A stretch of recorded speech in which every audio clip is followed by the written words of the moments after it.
You're listening to WGSN-DB, Going Solo Network, Singles Talk Radio channel, where we take a lighthearted and candid approach to discussions on the journey of relationship loss, divorce, parenting, being single, relationships building, dating, and yes, sex. Join our listeners and begin living your best life.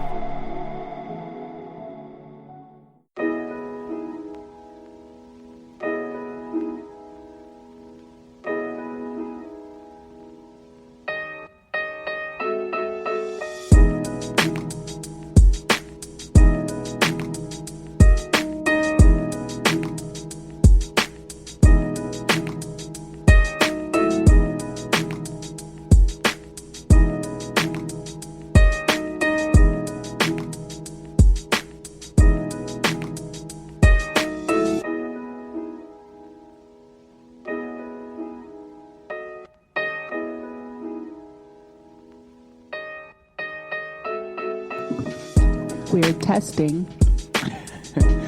Yeah, no, we're starting. Oh, I thought we were testing. Okay. No, we're starting. Okay. Yeah, okay. Well, welcome everybody. Welcome. Yeah, this is Hip and Humble. I'm Aram. I'm Kim. And we are here. We talk about antiques and collectibles, and we bicker back and forth. But no, we don't bicker. We just discuss creatively things. That is a great way to put it. And since I'm the mom, then I win. Well, yeah. I mean, you can think that. Well, sweet pea. We'll have that discussion when we're not on. Okay. Fair enough. Okay. Well, today, actually, we're going to start talking about some furniture that has a very interesting origin. It's pretty. I mean, it's not great, but a lot of good things come out of tragedy. A lot of good things come out of tragedy, and we learn a lot of things out of tragedy. Absolutely, I think that. And you've got to know your history. Oh, for sure. I mean, we were talking. My wife and I, Catherine and I, were talking about this the other day. That taking history or social studies or limiting the exposure of it in schools is really doing a disservice to absolutely to kids these days, because those who don't understand or at least have an idea of their history are doomed to repeat it. Oh yeah, that's true. Well, not only are you doomed to repeat it, I mean, which you are, but you can't really make educated decisions. I would agree with that to a point. Well, I mean, educated decisions on major things that have historical value and that are going to impact history. Right. No, absolutely. I think that especially when it comes to, I guess, economic gains or losses, if you look at the way that the economies have risen and fallen throughout the war or throughout history, it is very cyclical, and it seems like all these ideas, the trickle-down economics of the Reagan era and so on and so forth, those were not new ideas. They never have been new ideas. There's nothing new under the sun. That's in Ecclesiastes. I know. Yeah. I read it to you when you were little bitty. Mm-hmm.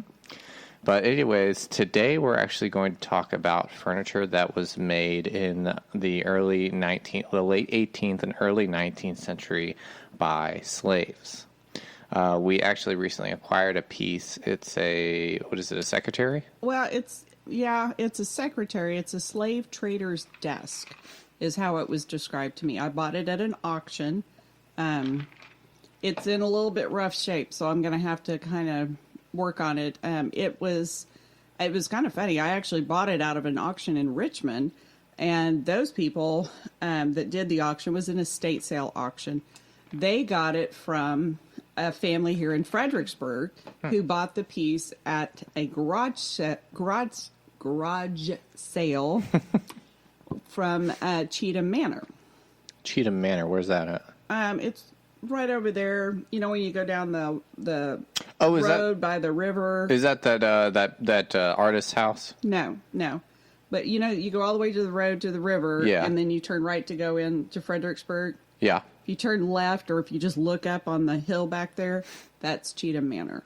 Oh, okay. Yeah. The writer, or not the writer. Well, Cheatham Manor's pretty interesting because Cheatham Manor, I can't talk tonight, so you're just going to have to think what I'm saying.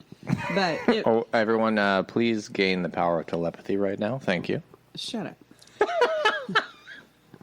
That's one. That's one. Uh-oh. Yeah, I'll get a wood spoon. I'm not above it. I know you will. Anyway, Cheatham Manor is it's a very interesting place, and if you guys ever get the chance to come to Fredericksburg, Virginia, it's actually in Stafford, because it's like you have the Rappahannock River. Everything on one side Stafford, the other side is Fredericksburg, but it's a Fredericksburg address. But Cheatham Manor was very integral in the Civil War. It was a hospital, so it was a home, and then, of course, they took it over, and it became a hospital for the Battle of Fredericksburg. Oh, wow. So when you go in, it was kind of an unusual house for the time, because most of the time the rooms in these older houses, colonial houses, are pretty small. Well, yeah, I think the colonial houses, the architects back then, the design wasn't as much it was more for function. It was for function, but then also not just for function, it was for comfort too. Yeah. So if you go into Thomas Jefferson's house, you'll see all these windows and stuff, dormers or what they call them now, above the doors, where they're little windows that you open up and you have airflow. So it's kind of like colonial air conditioning, if you will. So I mean, it's still got hot, and I mean, if it's humid, it's humid. There's just really nothing you can do about that. But anyway, Cheatham was kind of unusual because when you walked in, you actually had kind of a foyer area, and that was something that was a little bit different than from the others. But what they did was they actually opened up the big doors, and the horses would come in with a soldier that needed medical attention, and they would drive right into that foyer and dump that poor person off, and they would take them wherever, and then they would go right back out. There was like a whole nother window section, and they just broke it, and they'd go right out and circle back around, pick somebody else up. Oh, wow. So it was kind of like an ambulance drop-off area.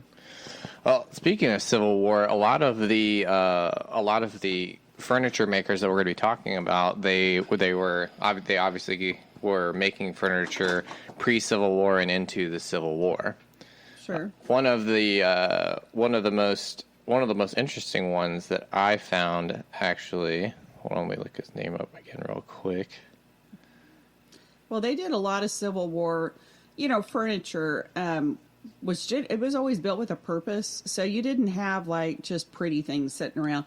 And this isn't, I'm talking about a normal person's house, not like the presidents and whatnot. Well, even the presidents' homes and stuff, they invented so many things, to fill a need. So everything had a purpose, everything had a need, and if you didn't have it, you invented it. So yeah, I think a lot of people don't understand or realize or whatever that these men were incredibly intelligent. They read everything. They read anything and everything. What was it? Roosevelt, actually, he said he would read 3 books a day. Yeah. He would read a book in the morning before his breakfast and before his coffee. He'd have another book finished by midday and during lunch, and then before he'd go to bed, he would have another book finished. I wouldn't doubt it. Yeah. But that was, self-education. Yeah. So, and a lot of these, Well, I think back then, too, because, speaking, at least from a perspective of Roosevelt was an educated man. And right. I think back then the universities really encouraged and cultivated the idea of self-education. Sure. Because I think, we talked about this a little bit previously, but a lot of the universities nowadays are not setting people up to problem solve. No, they're definitely not. They're not setting people up to have this desire or yearning for knowledge. It's not. Well, it's not necessarily. It's not. Yeah. They kind of nowadays. It seems like the universities and stuff have set people up, and they're trying to indoctrinate them to whatever flavor that university likes. So if it's whatever, and it's usually a social cause or it's a social whatever, and the universities of way back, they wanted to teach you how to figure it out yourself. They wanted you to be equipped to handle life past the university, and I think a lot of universities now just don't do that. Well, because I think that especially in the scholarly world, a lot of people in that world are so enraptured in it that that's what they consider to be, the right way of life. Right. Well, their world is very small. Yeah. And that can be said about anybody. I mean, I'm from Oklahoma. Everyone's world is small. Oh, yeah. I'm from Oklahoma, and people will sit and say, oh, those hicks from Oklahoma. And it's like, oh, I think you better hold on that, bud. I was like, I've met plenty of people that live in Washington, D.C., who are more narrow-minded than any person I've ever known in a small town. Mm-hmm. So it's all relative. It is. It is all relative. So the gentleman I was talking about earlier, his name is actually...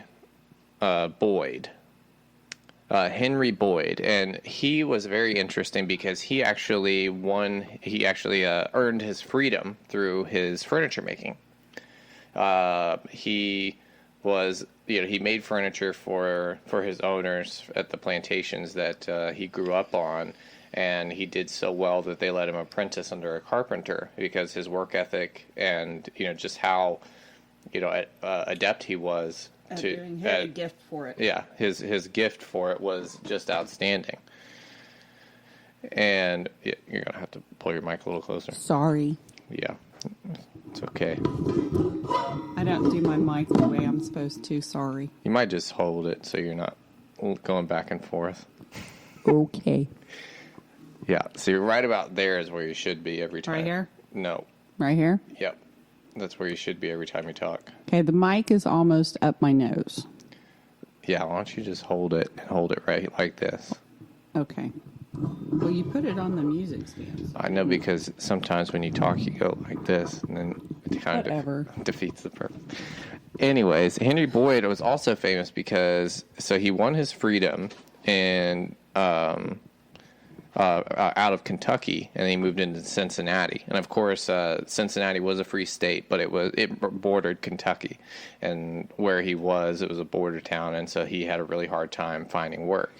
Ended up, he started working alongside the river doing manual labor with a lot of the Irish people in the area. Oh my goodness, my dog's beckoning at the door. I don't know what he wants to get in here. Well, they just don't like a door shut. Yeah. But nobody goes to the bathroom alone here. No, that's very true. Yeah. Both he and the cats, if I have the door cracked at all, they'll sit there and pot until it gets open while I'm sitting there going to the bathroom. Yeah, that's a treat. Mm-hmm. But anyways, so he left Kentucky and he went to Cincinnati. He had a really hard time. We found the glass cleaner. Yeah, I've been looking for that all day.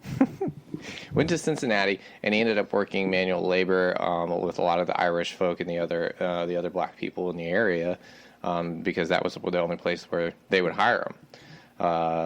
So he tried to get on in a bunch of different, basically carpentry shops, but the one place that was going to hire him, all the other white carpenters said that they'd quit if they ended up hiring him on.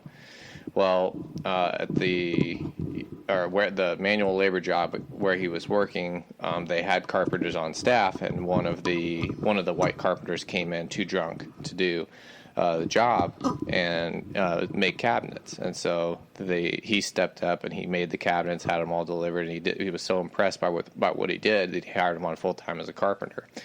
Got to the point where he bought his brother and his sister's freedom, and then he invented a bedstay. So he was the first person actually to, instead of having joints to screw in like bedposts and stuff, he had them dollied, I think, or doweled. He was the first one to ever. Dowel rods. Yeah, he was the first one to ever dowel together a bed frame, and his bed frame to this day is still one of the most sought after collectible pieces of furniture. Yeah, I have no doubt. Yeah, I guess after he wasn't able to patent it, because of the time, and because of his the color of his skin, and So another carpenter patented it for him, but it's not clear. They don't know whether he actually had any influence over that or not. Right.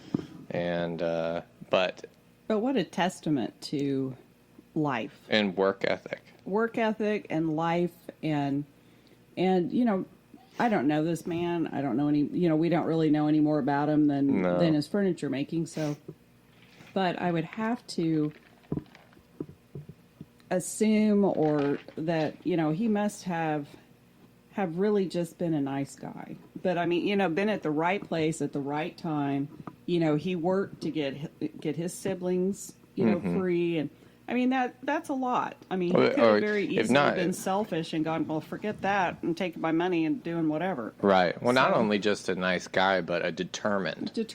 Very determined. That's a good word. Yeah. See, I think that that's a common misnomer. Saying that someone's nice. Well, I couldn't think of the word. Yeah, I know. It's late in the afternoon. It's evening, guys. Yeah. It's almost time for bed. Well, that's what I'm thinking. Yeah.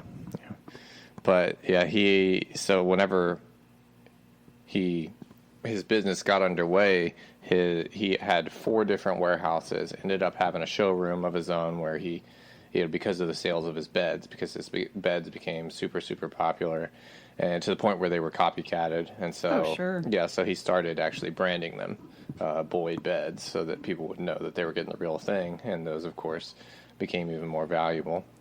And so then when he had his showroom, he also showed off his different chairs and other furniture that he made. But his showroom and his warehouses were sadly, frequent victims of arson.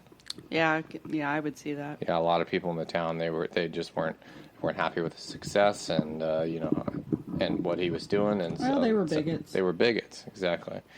And so his shop burned down 3 times, actually. The first and second time he rebuilt from the ground up with nothing. And the third time, the insurance companies wouldn't pay him out because they said it's not worth the risk because it's going to happen again. Right. And so after that, he retired. Yeah. But he was also a conductor on the Underground Railway. Oh, interesting. Yeah. Did not know that. Yeah, he was a really interesting guy. And his bed and his furniture, from the beginnings that he had, just the craftsmanship and the ingenuity that he implemented into the furniture world in the early 19th century. The beds that he made are still around today. Yeah. I wouldn't doubt it. Yeah. Furniture back then was made to last forever. Oh, yeah. And a lot of it has. But no, I think men like that are they're so fascinating to read about and to learn about. And I always think, wow, isn't that neat how God really touched his life? Yeah. I mean, even through all the tragedies and everything, he was determined and he was persistent. Exactly. And he really persevered through. And diligent. Sure. That's something that I pray for constantly nowadays is diligence. Because I found that, my ideas and my aspirations, my ambitions are boundless. I'm a very ambitious person, but the beginnings of that ambition is where I always get stuck. Right. Well, you like to start things. I love to start things. Well, I do too. I love to start things. Mm-hmm. But finishing them, whole other ball of wax. It's hard to do. So, I mean, it's impressive when people, when you see other people that do follow through. And they follow through. Mm-hmm. Speaking of, learning the history behind him, as we were talking about before, the New York Times actually wrote an article, Beyond the Luster of Mahogany, and they talked about in the 18th century, mahogany furniture was harvested. The mahogany for furniture was harvested throughout the Caribbean by slaves, and they were usually the ones that would cut the wood and plane it, stain it. And the way that they stained it actually was very interesting. They would take, milk and rose, and there was 2 other ingredients. Basically, they would mash all the ingredients together to make the stain for the wood. Because they didn't. I mean, obviously, they didn't have polyurethane or anything. Well, no, but Like they that back made a then. lot of stains that way. Just as a side note, do you know why barns are painted red? Blood. Yep, cow's Yep. blood. That's what they Cow's would blood. paint them with. Yep. So you're supposed to let the people out there hang on a second before you gave me the answer. Oh, hold on. Let me practice my pausing. Just That's hard. another. I don't like it. Oh, shut up. Just another one. Do you know how to tell who's in charge at a farm? How? If the house is bigger, the woman's in charge. If the barn's bigger, the man is. I never thought of it like that. Yep. That's pretty good. Yeah, my papa told me that. We were driving up to Kansas, and he told me that. And I thought, and I've remembered it all. Every time I'm out driving and I see a farm, I'm like, oh, man's in charge. Oh, woman's in charge. Oh, there's a third building. I don't know what that is. But also, we were talking about earlier, there was a gentleman by the name of James Corley. And James Corley, I would say he's a collector by definition, but he's self-titled as a keeper of slave-made furniture. And I'm a keeper of a lot of things. you are a keeper of quite a few things, yes. Marbles. I love marbles. Marbles. Marbles are beautiful things. They really are. They're very interesting. They're very interesting. James Corley was also one of these keepers, and I think 2 or 3 generations above him had owned slaves, and the furniture that was made in the plantations of his ancestors had been passed down to him, and he kept it, and then eventually sought after furniture from other slaves. Where did he live? Where was he from? What was it? Less than 1% of people at the time Kentucky. owned slaves. Yeah, it was less than 1%. Less than 1%. Less than 1% of people at the time owned So slaves. most people did not have slaves. Right. I think most people, and the bigot from that was just because they were bigoted. That was it. Yeah, And I think- also I got to think- wonder though, if not just with black people, but with Indians, if a lot of the bigotry just didn't bleed. Bleed on, they were like, okay, we don't own slaves or anything like that. We still don't like them. But we also have these Indians over here. And we don't like them either. So, maybe the slaves are like the Indians. Well, I think, I mean, theorizing. obviously bigotry and racism that stems from ignorance. Well, yeah. And I have a Stems theory. from ignorance, but it also stems from government. A lot of the government. Oh yeah. The way that the laws were written, obviously, the Jim Crow laws and all that good stuff. Well, Indians didn't have a very easy time. Oh, absolutely not. We talked about it in one of the previous episodes where they would take Indians, as they were children, they would kidnap them and Basically. put them in schools to Indoctrinate them into the American culture or the white culture. Yeah. But he's from Kentucky.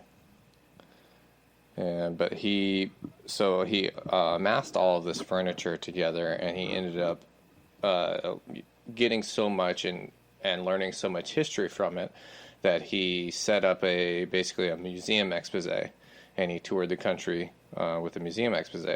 Now, the sad thing about a lot of these museum exposés, and about his in particular, is that a lot of misinformation was thrown out, or was spewed from it, just because they'd have different curators from different museums all throwing their 2 cents in here, there, and wherever.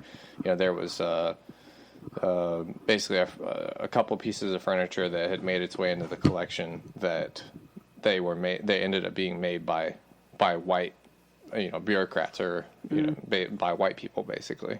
Right. And they were Well, but you can't. I don't really fault that guy because. No, it's not his fault. The thing is, you buy a piece of furniture, and you take a history on it. That's like artwork. You can look It is at artwork.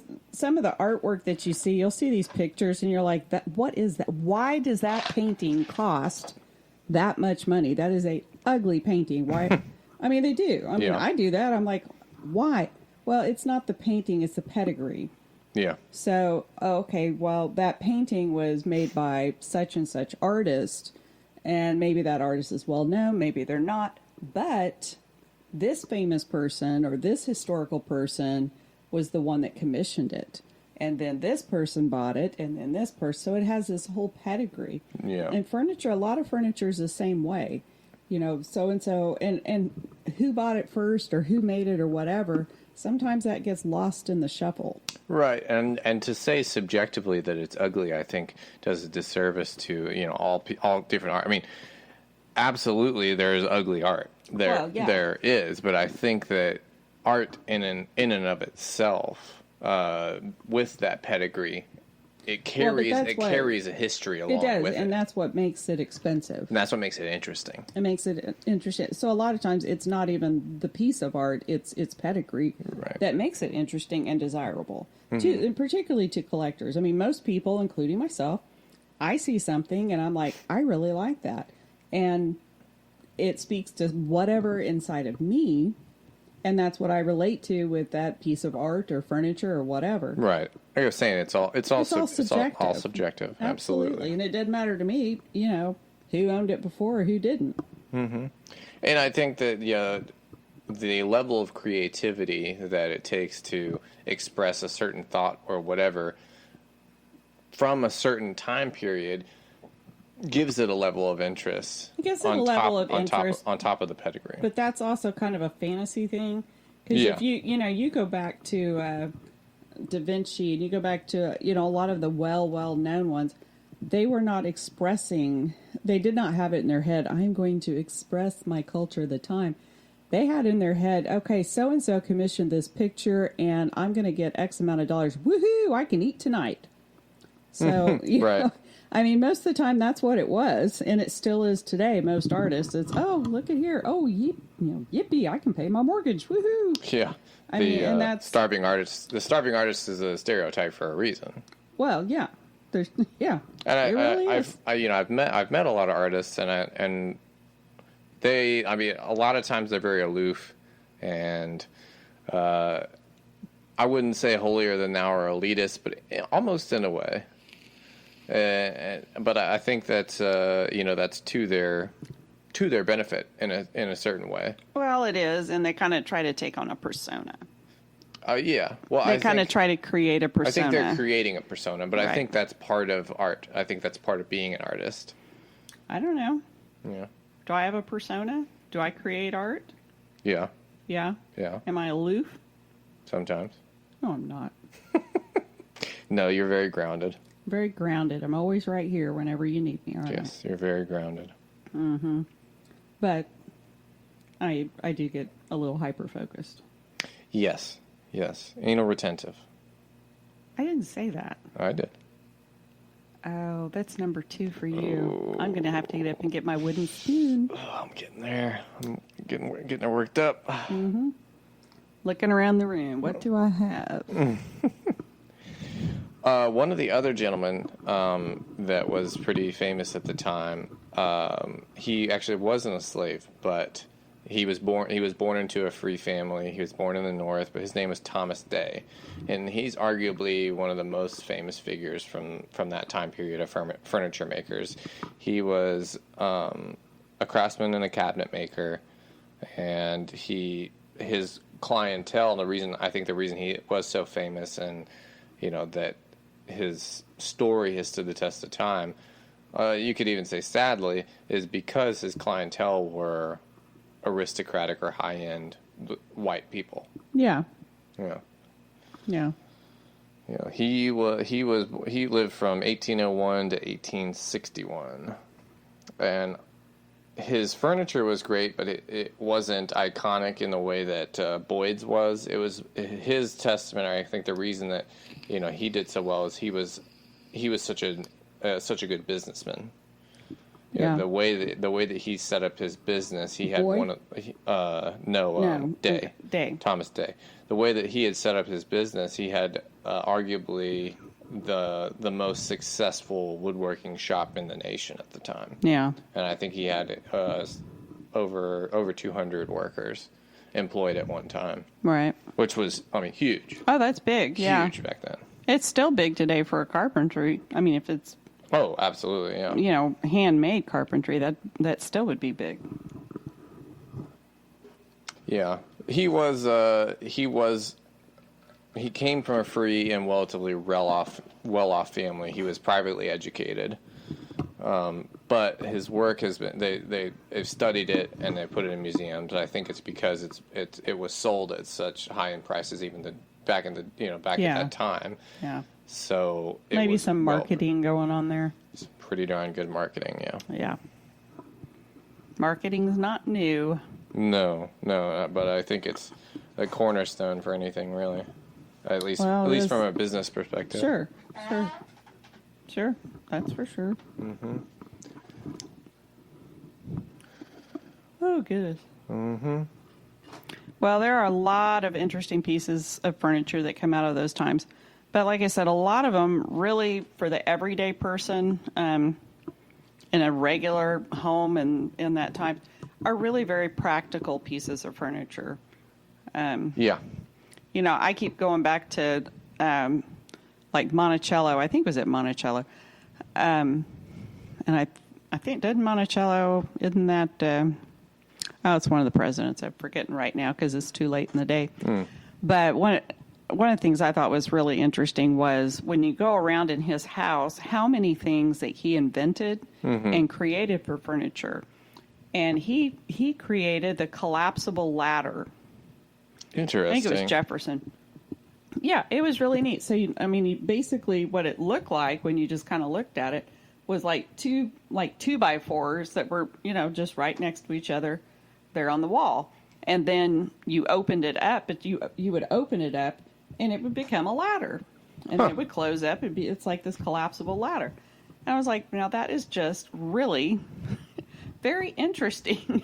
Yeah, I think it's pretty cool. It's pretty cool to think of those kinds of things. Yeah. I'm always impressed by the ingenuity. Yeah. Yeah.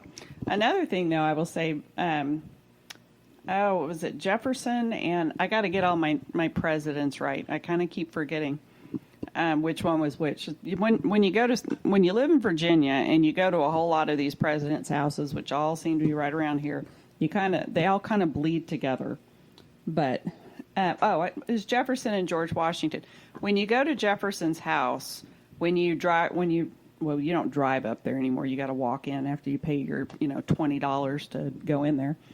But you go up, and the first thing you see is the house, and it's a beautiful home. And there's like a koi pond or a pond. It's not a koi pond, but it's a pond that was over on one side. So when they would catch fish, they would stick it in that pond, and then when they were ready for dinner, they go get the fish out of the pond.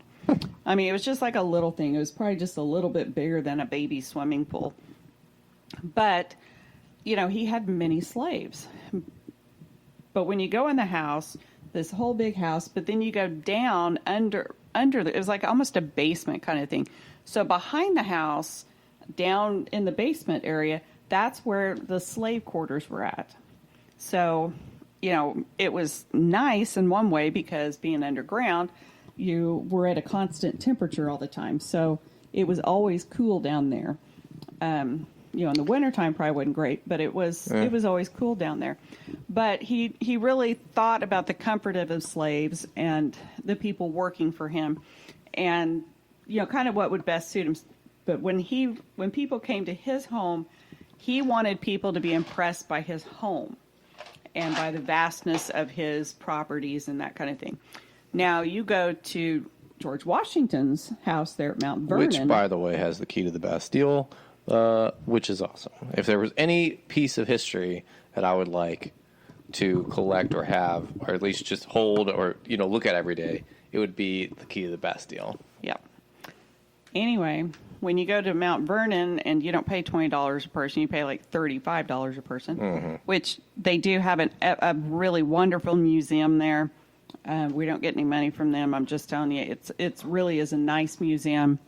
Great gift shop, too. Yeah, great gift shop. Which collectible plates. Well, yeah, and my mother loves their cherry tea, so...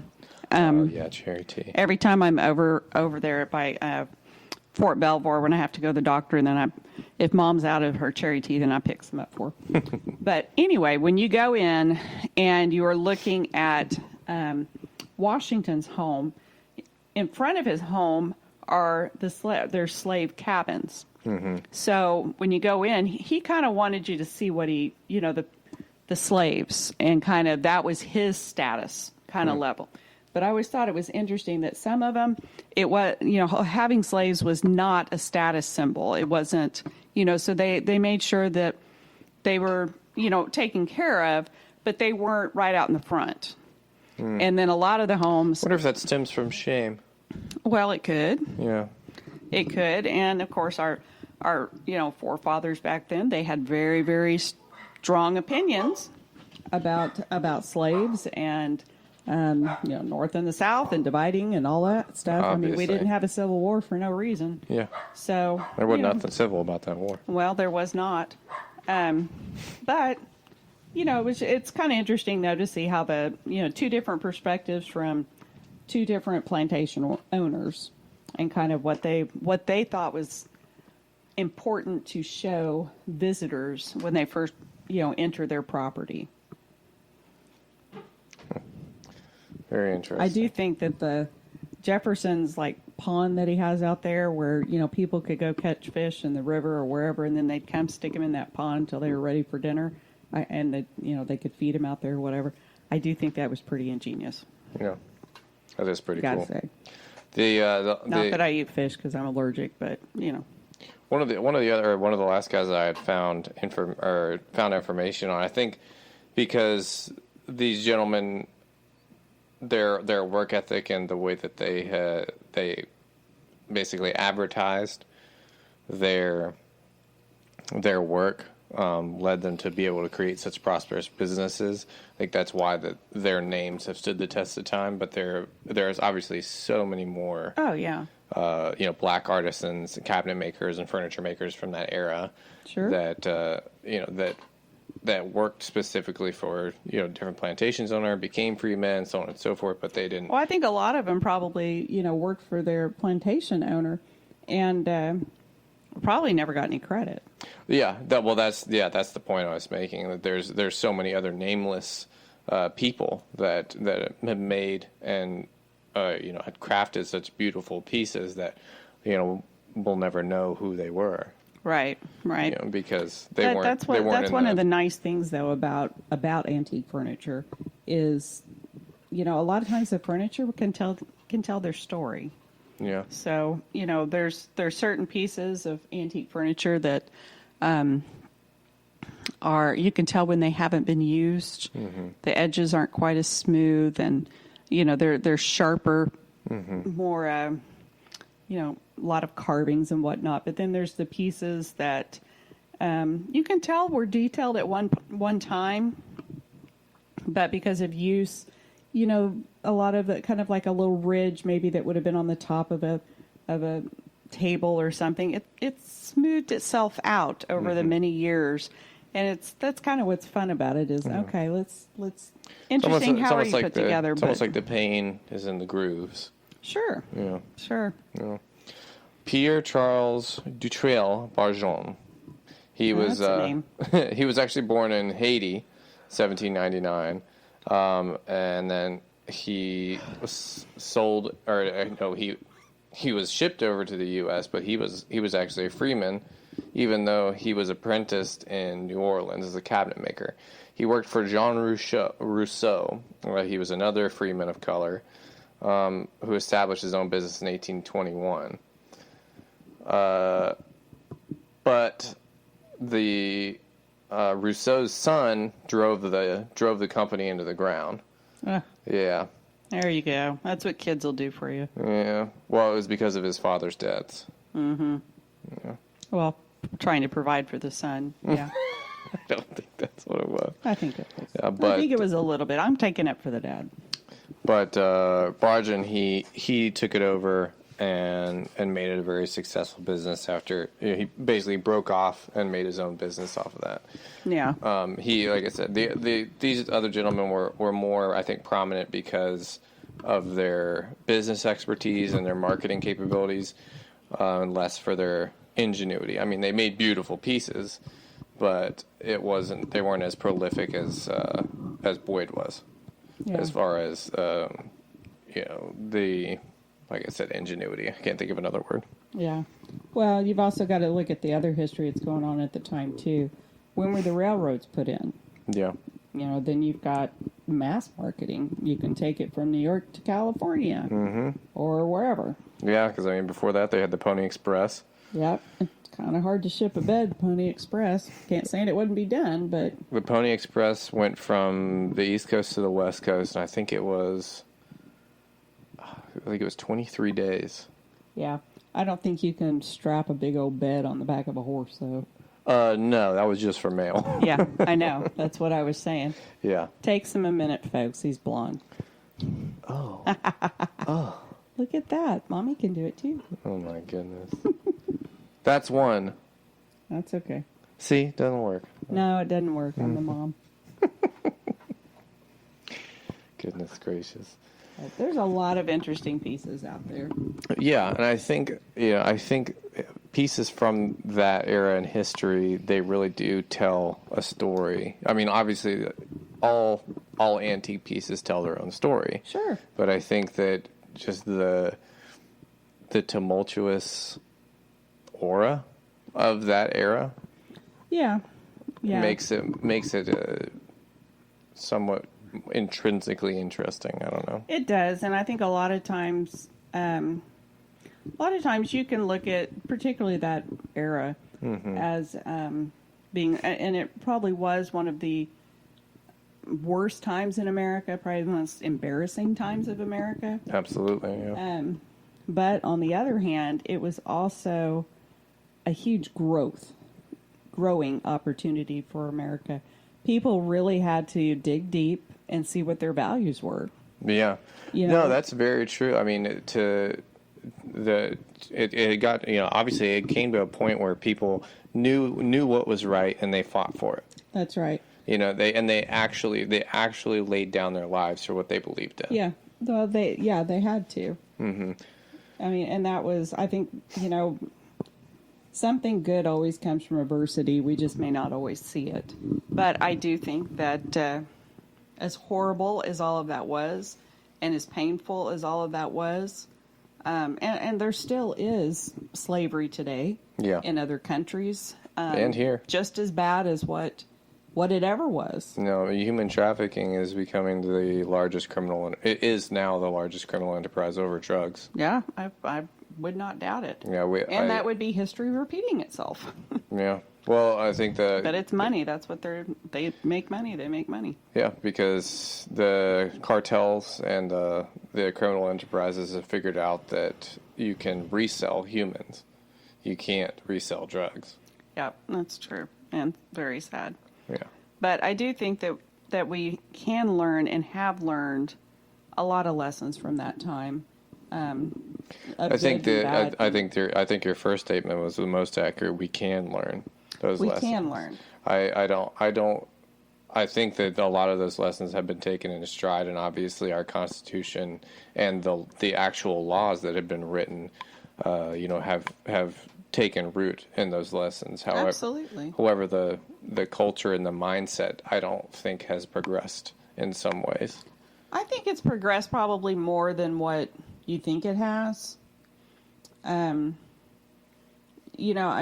going back to when I was a kid and stuff, it was still, things were still very segregated then. And that was a big thing, was, stopping segregation. So, which is something you've never known. No, I've never known that. Never seen segregation. So, you've never, it has come quite a ways. I mean, there's just a lot of things. I mean, I think about like when my dad was a kid, and, he was born in 1940. So, pretty much a teenager and whatnot in the 50s and 60s. And, they still had separate bathrooms. They had, water fountains for whites only, for blacks only. I mean, things were very, very segregated then. blatantly segregated. Yeah. Lots of civil rights things. I mean, look at President Kennedy. Yeah. So, which actually President Kennedy, just a piece of useless information. One of his very famous speeches on segregation. His brother actually wrote that. His brother was one that really wanted peace in that area, and not that Kennedy didn't, but he had other things that he would. Everybody has their own thing that they're. I want to try and fix this, or I want my attention has Everyone to be has over their here. Own ambitions, right? Well, my attention needs to be over here. So, I think it was Bobby Kennedy, and that was his cause, I guess, and it was a great cause. I mean, there was a lot of segregation, a lot of huge strides were made at that time. Now, there were huge strides, I think, were in our laws and passing of the laws and stuff like that. Now, did that change people's mindsets? No. No, that's kind of what I'm touching on. Is I think one of the biggest problems, at least now, in modern times, is the mindset. But I look there's this idea of systemic racism and so on and so forth that's perpetuated through text and through conversation, and I think that the reason it is prevalent is because it's being talked about, because it's being brought forth. When if you look at the laws and you read what has actually been written, and and you take the strides that have been given towards equality and towards desegregation and towards the equality, towards equality, then you could see. I think that we've made a lot of those strides. That's what I mean. Because, like I said, you've never known that. Right. You've never, kids in your generation, to me anyway, it kind of seem like they're trying to relive or trying to, with protests and all this, to kind of relive the 60s and that huge protest era where it was, trying to get desegregation and trying to equal rights for everybody and that kind of thing. But they already have that now. Yeah. I mean, it's like we have, as far as equal rights go, we have the Equal Pay Act. We have. Yeah, we've got a lot of that. We've got all of these laws that are written in place that protect the things that people are still fighting about. And I think that we could probably better use our time in other ways. If problem A has been solved, or at least is at a point where we can move on to the next part of it, let's move on to the next part. Yeah, I think that it's not that it's been solved or hasn't been solved. I think that I think that culture needs to move on from it. Well, definitely, it does. I think and I think that's why these problems persist, is because people perpetuate them. They do. They perpetuate them, or they latch on to one thing. And I think that it's generational too. Yeah, for me, it's all rooted in individual responsibility. Yeah. If me as a person, if I am responsible to myself and accountable to myself for what I say and do, and how I act around other people, that's me being the best person that I can be where I'm at. And that's true, but you also are accountable to other people. Right. And when I say other people, I don't mean the world at large, because but the people you interact with. Well, yeah, but the people that really are over you. I mean, you are, we'll go back to God. God has an umbrella, and it's a familial umbrella, and your dad's in charge, mom and dad are in charge and stuff, and you do owe them explanations. And I do think everybody needs to be accountable to somebody that Absolutely. They feel is not really over them, but is, well, that they respect. That they respect. Somebody that is an elder and that they do respect. Yeah, well, and it doesn't even necessarily have to be an elder. I mean, the Bible says, if don't let your age define you. No, it doesn't, but 9 times out of 10 it is. Yeah. I mean, you always want to go to somebody that has more experience than you do. Yeah. Well, I mean, experience is a funny thing, too, because I look at people that have lived in the same place for 25, 30 years, and they don't have that. They don't have that. No. But they may be 20, 30 years older than me, but that's true. I've seen that's true exponentially more. But they may have perfected one thing. Absolutely, so, and I mean everybody's got experience in something or other, sure. and for those people, I'm not saying that they're devalued, but I'm saying no that in certain areas, my expertise or experience would be beneficial to them, and I think that's why those relationships work. Is because, sure. But I also think though when you go into somewhere and you are I don't know, I'm trying to make up some sort of scenario. If I'm going into a store or I'm trying to do business with somebody, I don't really care what their color is or anything else that they deem to make themselves different than whatever. I want to do business with them for what I'm doing it for. Right. I don't think that. And I think that really is a lot of people now. Now, used to, they would go into a place of business and they would see a person there and they would immediately be bigoted and they'd say, well, I want to talk to somebody else. I want to do that.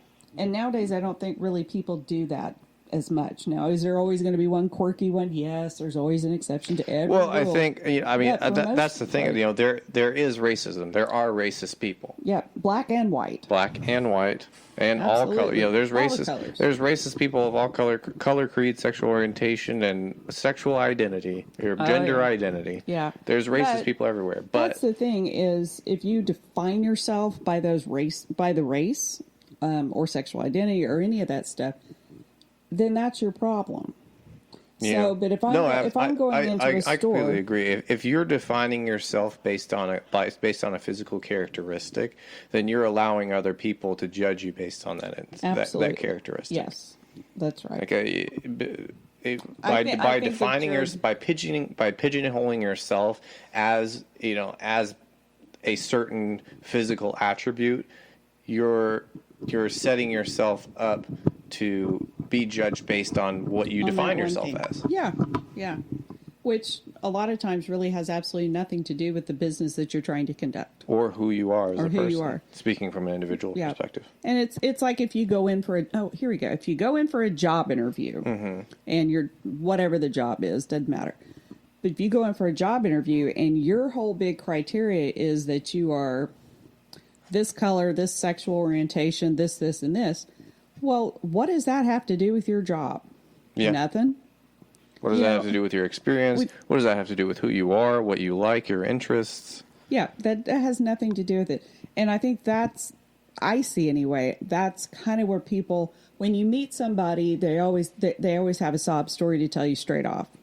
They're like, okay, here is some people. Well, not everybody. There's always exceptions. No, but I think you're talking about a certain type of person. I think that type of the type of person that would come up to you and immediately starts telling you a sob story is because they want to feel some kind of sympathy. They want you to feel. If you look on the TV and they go to any of the, whatever those shows are with the music people and The Voice. Yeah. Doesn't matter. Yeah. Any of those kind of things, they're going to show the person and then they show the sob story, mm-hmm. and then it's like, Bobby Joe was that's entertainment value. Well, and that's it. But but people don't self-educate anymore, so that is their education. So they assume when you meet them that you want to know what their story is, and I don't. I really don't. Yeah. It's like if I'm interviewing you for a job, I'm real sorry about whatever happened in your life before. But is that going to affect the job you can do for me? Yeah. Well, I think a lot of that stems from being rooted in the past. If you're rooted in the past of your life, then how are you going to be in the present and how can you move forward? Yeah. But it's also one of those things that modern media that they do that. I mean, that's what they show and that's what people emulate. Well, I think a lot of that has to do with the fact that the media is shot in the past. Oh, yeah. You know what I mean? It is. I think that all of the perspectives and ideas, everything written down that's performed is written in the past from a past perspective. Yeah. I mean, that's maybe getting a little too philosophical. Yeah, probably a little bit. But But it may have maybe a valid point. That's what I see. It's like when I go in and I'm watching a TV show and they're like, oh, Billy Bob, he's a great singer, blah, blah, blah. Oh, well, he's from this town and his parents, did this and, and I overcame this and overcame that. Well, okay. But every person on there overcame whatever. I don't, that's great. Every person has overcome something, but that doesn't make you special. That doesn't make them a better singer. Your pain is not better or worse than someone else's. Absolutely. Your experience does not. Your experience and your overcoming story doesn't make you better or worse than anyone else. The or worse, I think, is the most is the most prominent of that sentence, because you're not worse than anybody else because you haven't experienced something, and you're not better than anyone else because you have experienced something. Yeah. And I think that's my point, is that people kind of, if you have experienced this, this, and this, then somehow you're above other people. It's like, I've experienced all these things, so I'm above where you are because you don't have any idea what I've gone through and you can't relate, blah, blah, blah, blah. And it's like, okay. Well, I do. Again, how does that help you do this job? Yeah, yeah. I think that a lot of people associate that with age too, and then, like I was saying earlier, the types of experiences you have to get where you are doesn't. Your age doesn't matter. Where your experience can help or it can hurt other people depending on how you use it or how you learn from it. And I think that's the biggest thing too. But the other thing is, let me get to know you. Yeah. And as I get to know you, those things will come out. Yeah. I don't need to know all that stuff about you in the first 5 minutes I meet you. Yeah. Or, some clip on the television where they give you the little 30-second synopsis of your life. I think because if that's the first thing that you hear from that person, then that's exactly what you think of them from then on. From then on. I think that when you say, let me get to know you, you're saying, let me see what you do. Yeah. Because your actions and the way that your personality and your characteristics stem from the actions that other people see and perceive of you. Right. Right. And I think that... And that's going to speak more to you than whatever story that you can. I can guarantee you that, Boyd and some of these other furniture makers, they did not sit there and dwell on all the things that they had to overcome. We are amazed by the things... We are amazed and maybe gained some knowledge and strength and whatnot from the things that they overcame and saw how they did it. But because that's history and that's what we need to do. But I doubt that they went up to somebody and said, hi, my name is Mr. Boyd. I was a slave. I did this. I did this. I did this. And I overcame this. And I overcame that. And my building burnt down. But I don't think that they probably did that. To me, that's almost whining in a way, because it's, you look at his life and it's like, okay, yeah, I was a slave. I escaped from that, and now I'm making the most of my life. Okay, yeah, I'm going to do this. Now I've saved up money. I doubt he told anybody that. You wouldn't be a conductor of the Underground Railroad if you sat and told everybody everything. This is true. Yeah, I think that takes and a I certain have more level of respect prowess. for, and that was something somebody told me years and years ago. They said, you don't brag on your own children. Never brag on your own kids. Other people will do it for you. Yeah. Well, I think that's true. If you're living a life that other people want to emulate, then they're going to be the ones that to tell other people about it. And I think that that's kind of a good rule to live by. Mm-hmm. Don't brag on your kids. There's no reason for you to brag on your kids. Let other people do it. Let other people do it. Yeah. Don't brag on yourself. Let other people that know you talk about you. Yeah. And I think that's a good little rule of thumb. Yeah. But at the same time, if people are talking bad about you, listen to it, and people are always going to talk bad about you. Exactly. Evaluate it, but don't let that define your life. Well, 9 times out of 10, when somebody is talking bad about you or whatever, they're jealous of something. Mm-hmm. Because if someone's talking about to record, when people are talking about each other, they're not. If you're introducing a person or you're becoming friends with someone, then most of the time people will say nice things about that person, like, oh, I'd like you to meet my friend Jeff. He's so great. He does A, B, C, and D. The only time that people are going to talk bad about people is whenever they're feeling bad about something themselves. Absolutely, yeah. But I think that that's probably just a good lesson for everybody is get to know the people and don't talk about yourself. Let yourself be known. Let yourself be known by what you do. By what you do. My grandma, my Mima, she said, people are like apples. All people. Said you got red apples, you got green apples, you got yellow apples. Crab apples. You got all kinds of apples. Said you cut open that apple and they all look the same on the inside. They all got a core. They all got those little seeds. They're all that kind of milky flesh. They all look the same. But it's not until you taste the apple do you see the difference. And I think that that's a good rule to live by. Absolutely. They all look whatever. Crab apples taste terrible, by the way. Yeah, they do. Yeah, they really do. But that's a good little thing to have in the back of your head when you meet people. Yeah. Don't be a crab apple. Yeah, well, it's true. Yeah. Well, or those little sour apples. I don't like some of those sour ones. See, I like the sour. I like the green apples a lot. It's because you're sour. I'm pretty sour, yeah. He's not really. He just tries to. I'm pretty sour. See, that's the thing with Aram. mean. Aram tries to be all cantankerous and everything, but he just isn't. Cantankerous? Yes. He just isn't. He's a sweetie. I don't think I've ever been called a sweet by anyone else in my life. I've called you that all the time. I said anyone else. Your Nana does. Okay. Yeah. That doesn't count. It does count. No. So you are devaluing our life because you don't like to be called sweet? Wow. That hurts. That is a ridiculous assumption and a terrible leap in logic. I don't think it is. I followed my logic all the way. Yeah, all the way to crap. And this is Aram's way of defending himself and trying to deflect his sweetness. Okay. Uh-huh. He's got his little dimple. It's poking out. I don't even have a dimple. You do too. Oh my goodness. You tell your Nana that, she'll get upset with you. She will be upset. She'll be very upset because those are her dimples. Yeah, of course. We found out later. Well, Kale found out for us that dimples are a birth defect. So technically, I'm defective. Well, apparently I am too. Yeah. And your brother and your Nana. Yeah. So yeah, that's okay. We're all defective. We're all defective. Yeah. Some of them aren't right there, and some of them aren't. Yeah. There's a lot of challenges in life.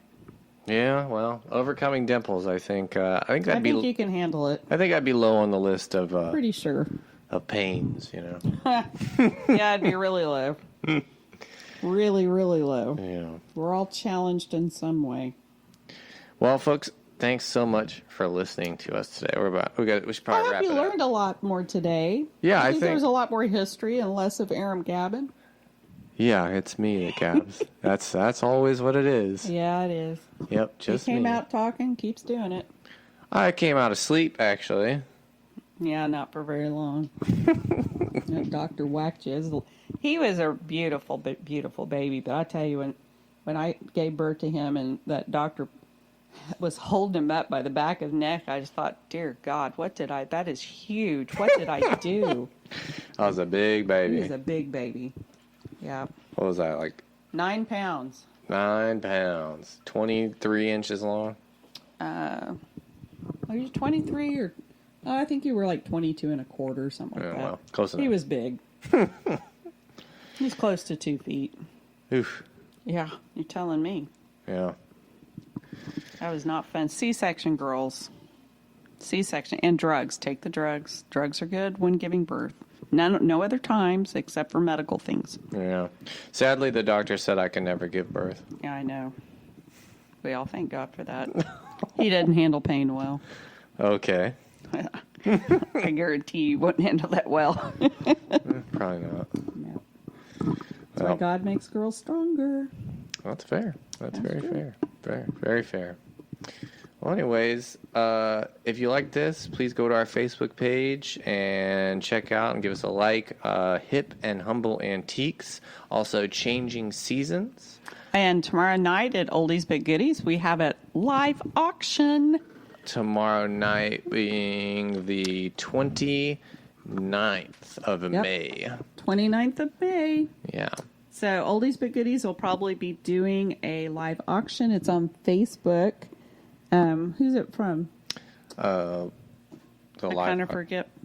It's a live action, but we'll have a link to it on our Facebook page. Aaron will put a link to it on the Facebook page. It's pretty cool, so I'm really excited.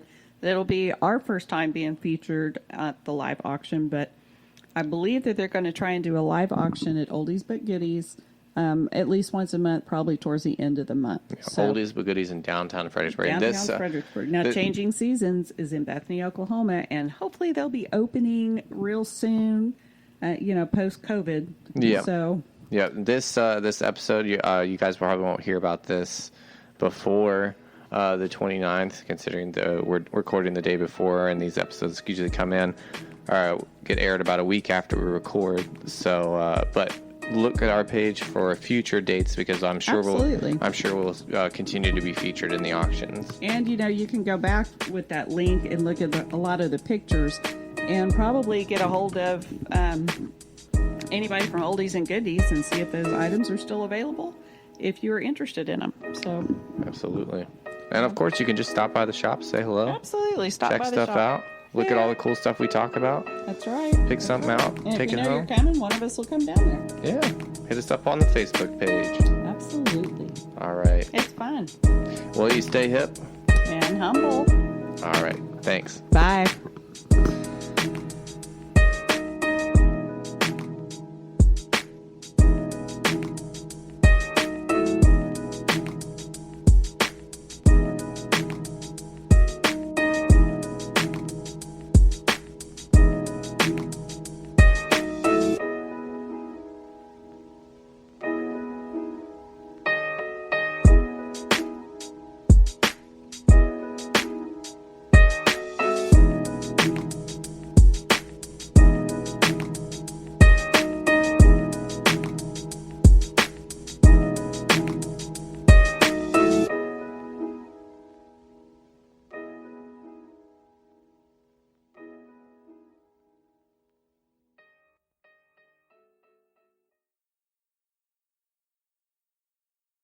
Whether your business is searching for the latest in innovative IT technology or support in management consulting services and training, Nationwide IT can help. A designated 8A and certified service, disabled veteran-owned small business, NIS's mission is to become a trusted partner with you, delivering cost-effective and innovative technology solutions. NIS has a portfolio of contract vehicles to easily access our talents and skills. Visit our website at nw-its.com or call 703-750-0453 and let us tell you how we can assist you in meeting your business or operational goals.